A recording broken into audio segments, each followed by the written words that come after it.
Today we will learn how to back up WhatsApp messages on your iPhone or Android. There are several methods to back up your WhatsApp messages. Let's start with the first method. First of all, go to the WhatsApp app, and then go to your settings. In here you will see chats. Let's choose that, and here you see chat backup.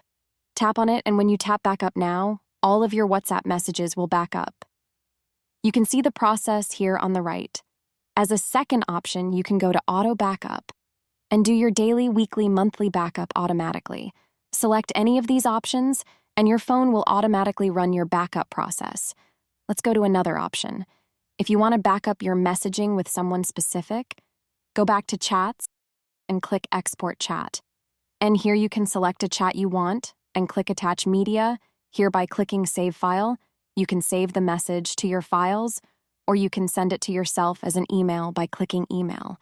If this video is useful for you, please consider to subscribe the channel and leave a like to the video. See you next time.